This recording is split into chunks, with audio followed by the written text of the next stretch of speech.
দীপ্রাহরিক শুভেচ্ছা। এখানে উপস্থিত সকলেই খেলোয়াড় স্বরূপ। কেউ হয়তো গ্রাউন্ডে খেলছে, কেউ হয়তো সংসারে খেলছে, কেউ হয়তো পাশে সাহায্য করছে। এখানে উপস্থিত সবাইকে আমার শুভেচ্ছা জানিয়ে আমি নারী দিবসেরই একটি কবিতা পড়ে শোনানোর চেষ্টা করছি।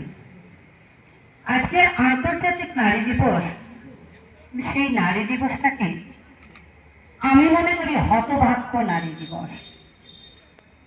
নারী তুমি কার? কখনো মা বলেন আমার মেয়ে, আবার কখনো বাবা বলেন আমার মেয়ে।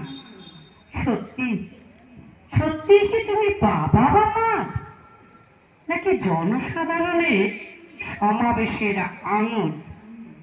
আজ একবিংশ শতাব্দীতে দাঁড়িয়ে সত্যি নারী তুমি জানো তুমি কার? আচ্ছা নারী, তুমি কি হতে পেরেছ তোমার? এখনো প্রত্যন্ত গ্রামে জ্বলন্ত কাঠের ছোঁয়া, এখনো অলিতে গলিতে তোমার বস্ত্রহরণ, এখনো তুমি বিকিয়ে যাও মাত্র 1 টাকায়। তাহলে তুমি কার? নারী স্বাধীনতা কি সত্যি পেয়েছি আমরা? আমরা কি সত্যি স্বাধীন? নারী স্বাধীনতার নামে পরাধীনতা শৃঙ্খল।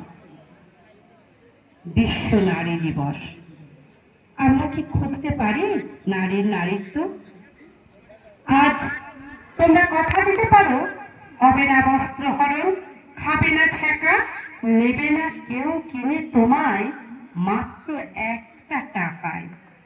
যেদিন পারবে নারীর নারীত্ব ফিরিয়ে দিতে, সেদিন বলো সকলে মিলে বিশ্ব নারী দিবস। আরো বলো নারী দিবস, আবারও বলো নারী দিবস।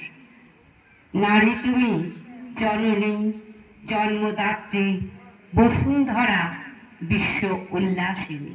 নমস্কার। Thank you ma'am. অসাধারণ, অনেক অনেক ধন্যবাদ ম্যাডামকে। তার কবিতা শুনলাম, তার স্বরচিত কবিতা। এবার আমরা আরো একজন